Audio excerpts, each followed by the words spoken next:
అంబేద్కర్ కోనసీమ జిల్లాలో భారీగా పట్టుబడ్డ మద్యం. ఆంధ్ర పేపర్ మిల్లుకు లాకౌట్. నందిగామలో టీడీపీ ఎన్నికల కోడ్ ఉల్లంఘన. ఈ వార్తలను 30 సెకండ్స్ ఫుల్ న్యూస్ లో ఇప్పుడు చూద్దాం.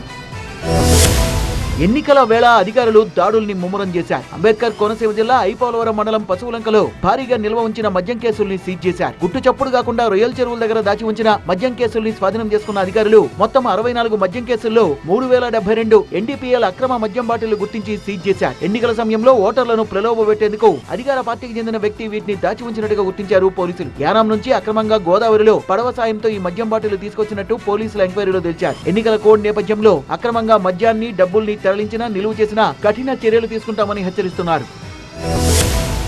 హిందూపురం పార్లమెంట్ కి స్వతంత్ర అభ్యర్థిగా నామినేషన్ వేశారు స్వామి పరిపూర్ణానంద. ఇప్పటికే హిందూపురం అసెంబ్లీకి ఇండిపెండెంట్ అభ్యర్థిగా నామినేషన్ వేసిన పరిపూర్ణానంద తను చెప్పినట్టే ఎంపీ సీటు కూడా నామినేషన్ పత్రాలు దాఖలు చేశారు. రెండింటికి పోటీ చేయడంపై తనకు క్లారిటీ ఉందని, కానీ బీజేపీ అధిష్టానానికే క్లారిటీ లేదన్నారు. తన అసెంబ్లీ బరిలో ఉండాలా లేక పార్లమెంట్ బరిలో ఉండాలన్న దానిపై 29న క్లారిటీ వస్తుందన్నారు. ఇప్పటికైనా కూటమి అభ్యర్థిగా తనకే అవకాశం వస్తుందని భావిస్తున్నానని ధీమా వ్యక్తం చేశారు పరిపూర్ణానంద. హిందూపురం ఎంపీగా తననే ప్రజలు ఆశిస్తున్నారని, హిందూపురాన్ని అభివృద్ధి చేసే వ్యక్తులు రావాలని ప్రజలు కోరుకుంటున్నారని తెలిపారు పరిపూర్ణానంద.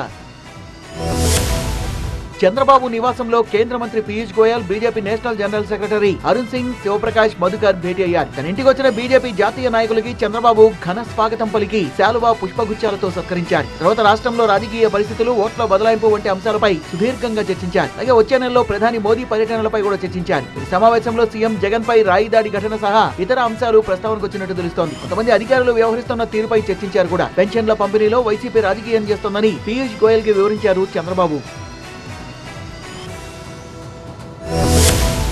తిరుమల శ్రీవారి హుండీ ఆదాయంలో వచ్చిన 2000 రూపాయల నోట్లకు ఎట్టకేలకు మోక్షం కలిగింది. 2000 నోట్ల మార్పిడిలో టీటీడీ ప్రయత్నాలు ఫలించాయి. 2023 అక్టోబర్ 7 నుంచి 2000 నోట్ల మార్పిడి రద్దు చేసింది రిజర్వ్ బ్యాంక్. ఆ తర్వాత కూడా హుండీలో 2000 నోట్లు కానుకగా సమర్పించారు భక్తులు. రిజర్వ్ బ్యాంక్ అధికారులతో సంప్రదించి నోట్ల మార్పిడికి విజ్ఞప్తి చేసింది టీటీడీ. తిరుమల తిరుపతి దేవస్థానం విజ్ఞప్తికి సానుకూలంగా స్పందించిన రిజర్వ్ బ్యాంక్ ప్రతినిధులు మార్చుకునేందుకు పర్మిషన్ ఇచ్చారు. 2023 అక్టోబర్ 8 నుంచి 2024 మార్చి 22 వరకు 5 విడతల్లో 3,20,00,000 రూపాయలు విలువ చేసే 2000 నోట్లు మార్పిడి చేసుకుంది టీటీడీ.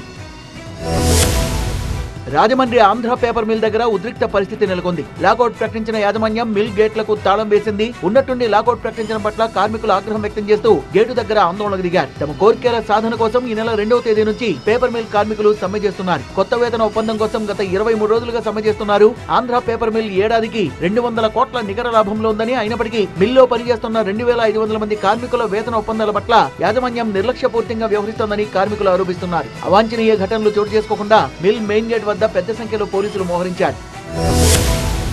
ఎన్టీఆర్ జిల్లా నందిగామలో టీడీపీ నేతలు ఎన్నికల కోడ్ ని ఉల్లంఘించారు. మత సమావేశం పేరుతో పిలిచి డబ్బులు పంపిణీ చేశారు. డబ్బులు పంపిణీ మొదలుపెట్టి కొంతమందికి ఇవ్వడంతో మిగతా వారు ఆగ్రహం వ్యక్తం చేశారు. టీడీపీ నేతల డబ్బు పంపిణీపై వీడియో తీసి ఈసీకి ఫిర్యాదు చేశారు వైసీపీ నాయకులు. బహిరంగంగా టీడీపీ డబ్బులు పంచడం పట్ల ఎన్నికల అధికారులకు కంప్లైంట్ చేశారు. టీడీపీ తరపున ప్రార్థనలు చేయాలని, ప్రచారం చేయాలని కోరినట్లుగా చెప్పారు వైసీపీ నేతలు. మత రాజకీయాలకు పాల్పడుతున్న టీడీపీపై చర్యలు తీసుకోవాలని డిమాండ్ చేస్తోంది వైసీపీ. ప్రలోభాలకు పాల్పడుతున్న టీడీపీపై ఈసీ సుమోటోగా కేసు నమోదు చేయాలని వైసీపీ నేతలు డిమాండ్ చేస్తున్నారు.